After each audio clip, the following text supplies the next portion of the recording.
Welcome back to On Texas Football. I'm Jeff Howe, joined by CJ Vogel, live from Orlando, reporting from the Citrus Bowl. Steve Sarkisian's last press conference before Texas kicks off on New Year's Eve against Michigan in the Citrus Bowl. We'll talk about that. I want to thank our sponsor real quick for this edition of On Texas Football. That's our friends at Duck Camp. We'll tell you more about Duck Camp here in just a little bit. But CJ, I want to start with this. It relates specifically to the game. Sark was asked about the balance between playing young guys and winning the game. And he said, hey, look, if we're here, we're going to compete. We're going to try to win the game. What's been the vibe for you? You've been to practice. You've been around the team. Sark is saying the right things. The guys have said the right things. But what's been your vibe on how Texas is approaching this game? Yeah, I think that's a big part of it, is saying the right things, believing the right things, taking the process seriously to play a legitimate team and a legitimate game, right? That's a big part of it. But it's going to be a much different team than what we've seen over the last 4 months, right? Texas down 7 or 8 starters on the defensive side of the ball. Obviously, a number of guys offensively have left. A lot of your leaders that you've kind of relied on and leaned on, Jeff, they won't be playing in this game. So, yes, Texas wants to win this game, but who is going to be the guys that step up that maybe haven't had a role, or at least as large of a role as what we might see tomorrow afternoon?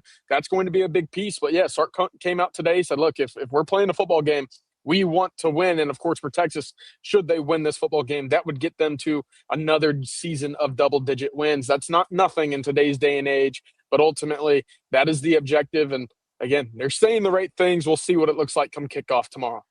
One thing Sark did talk a lot about is the roster. Texas, we talked about it on the channel here. Texas down to 65 scholarship players. And we talked about it too, CJ, the NFL style practices that they've gone to, where they've kind of gone to more one field. Sark can get a look at the whole team. He's mentioned quite a few guys and mentioned a few guys today. He mentioned a couple of the running backs, Michael Terry and James Simon. He talked about Dalen McCutcheon, Khalil Lockett, Jamie French. He mentioned Zella Six and Jonah Williams, Josiah Sharma, Myron Charles, as guys that have really stood out. Obviously, Bo Barnes, we're going to see him play this game because of the numbers at linebacker. But, CJ, you take this into totality, win or lose, Texas really got a chance to treat this as basically a precursor to spring practice, where before you get this wave of guys from the portal and newcomers, specifically that 2025 recruiting class, they got a really good, hard, long look at a lot of these guys they needed to get a look at. Yeah, fantastic opportunity for those guys to show who's remaining on this coaching staff that, hey, you don't need to go spend big out of the portal. I can be your guy. Or, hey, for my immediate future, I can be a guy that contributes and participates a big role against Michigan. And I know that on the website, Jeff, we've talked about it, and folks have, added their own opinions. And when Sark says it's given him a better look at the two deep, and it's given him a better look at some of these young guys, they sit there and say, well, what else are you doing in practice? And, I understand some of the frustration, but it's not as simple as, just getting a look at everybody on roster. You have to, as the head coach and the play caller, you have to sit there and evaluate your starting lineup offensively and basically what's there defensively as a scout look. You don't get a look at your freshman wide receivers all too often. You don't get a look at your freshman tight ends or offensive line guys who are in their redshirt developmental phase, because they're then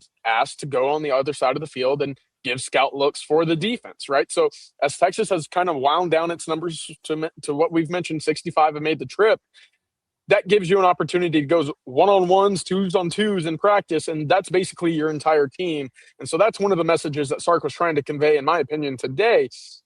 He's gotten a much better look at some of the young guys. And I got some quotes for you real quick on some of the guys that he mentioned. He said, both of those two players have shown the right growth throughout the course of the season. That's in reference to Nick Townsend and Amari Winston. He said Dalen McCutcheon feels like he's a veteran based off of what he's gone through this year. He said basically it feels like he's in year 2 as a Texas Longhorn. Bo Barnes, quote, probably have gotten the best or the most opportunities, we have seen a ton of growth out of him, especially in his practice habits. That's, of course, very encouraging. He said for position coaches as well, Kenny Baker specifically, Kyle Flood as well, to get an idea of what a Myron Charles or a Josiah Sharma can do in these extended practices, that's beneficial for all parties.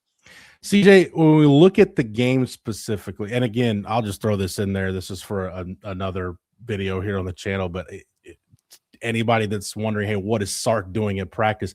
Still got to remember, with in-season practice rules, you got to put in a game plan. You just don't have a ton of time just to go get a look at guys on your scout team.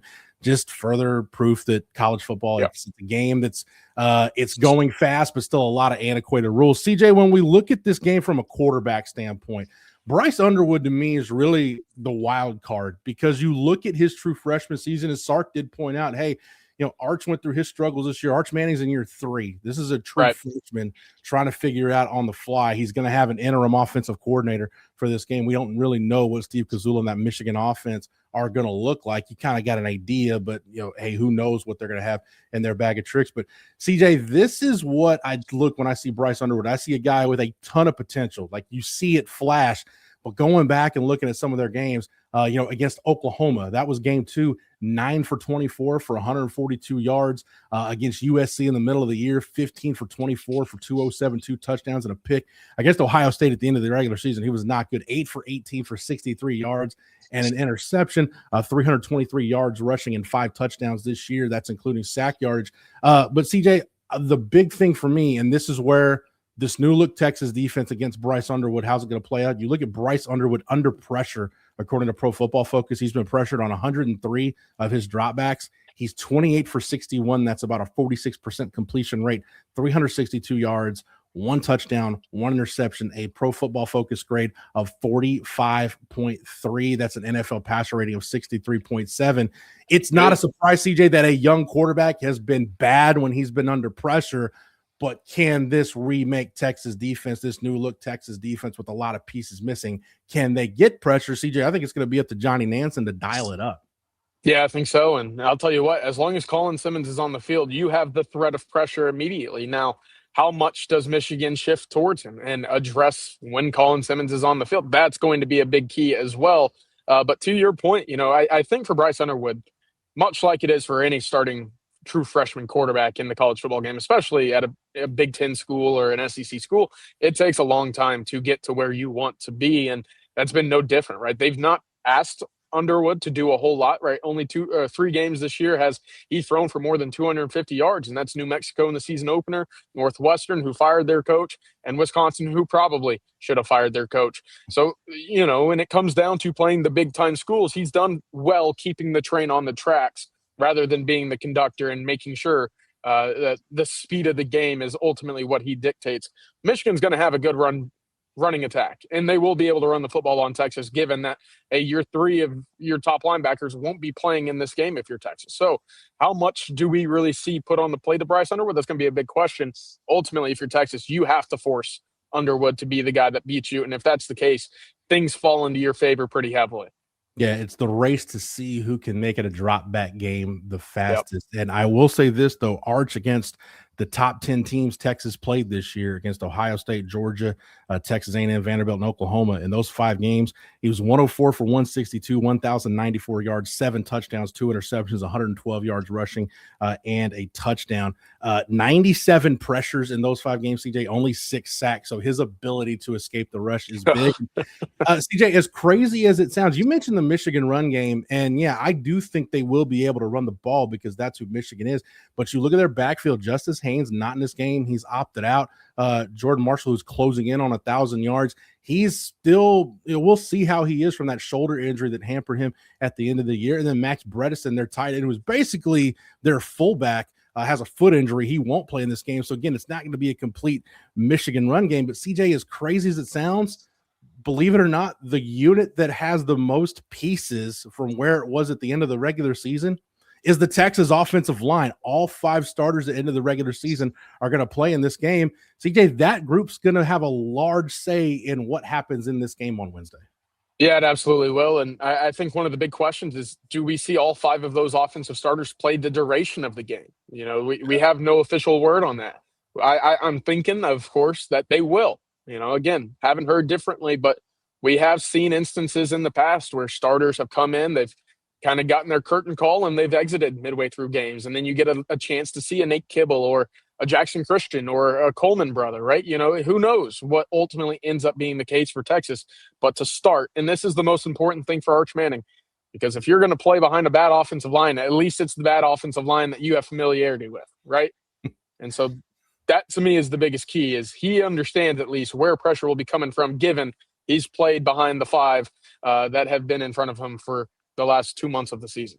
And as we've talked about it during the season, if you look at the PFF numbers, Arch has been actually one of the better quarterbacks in the SEC at getting the job done against pressure. Let's thank our sponsor for this edition of On Texas Football. That's our friends over at Duck Camp. Duck Camp makes gear for folks who live for being out there, whether that's in a duck blind at sunrise or on the 40 acres for a Saturday kickoff. Born right here in Austin, Duck Camp builds best-in-class hunting and fishing apparel that works just as well for a full day in the field as it does for a long day of tailgating.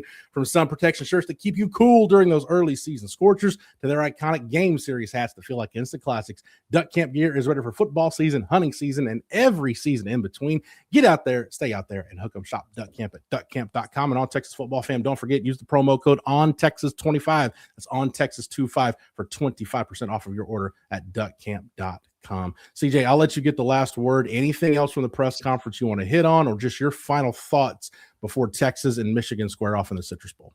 Yeah, a couple things. I think, Sark spoke about it today. He with the roster's scholarship limits raising to 105, Jeff, he said, look, that's a lot. That is a lot of scholarships that you jump to from 85, right?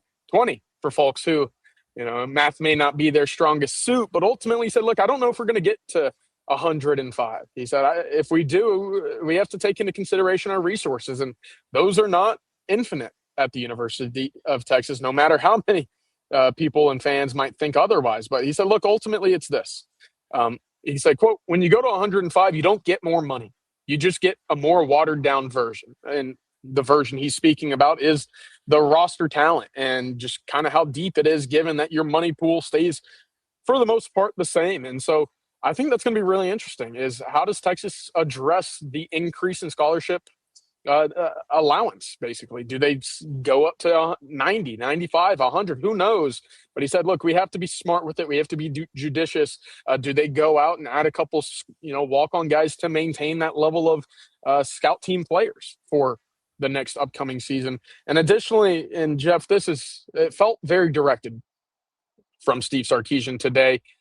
Bless you, by the way. He spoke a little bit about dealing with agents out of the portal and dealing with guys in negotiations. And he said, quite frankly, it's not easy. He has a pretty lengthy quote. He said, there are some agents that are rational, and that there are some that this is their first time ever being an agent. I don't even know if they're licensed. He said, quote, we can't even deal with this at times. You just have to let guys go. And I don't think Texas fans, that's new to them. It probably isn't new to anybody who's followed NIL and recruiting in the portal over the last 2 years anyways. But given recent changes and movement at the University of Texas, boy, did that feel very directed. And that's something I'm sure Steve Sarkisian is very displeased with, that this is kind of where the game is when it comes to the portal, NIL, and money-making decisions.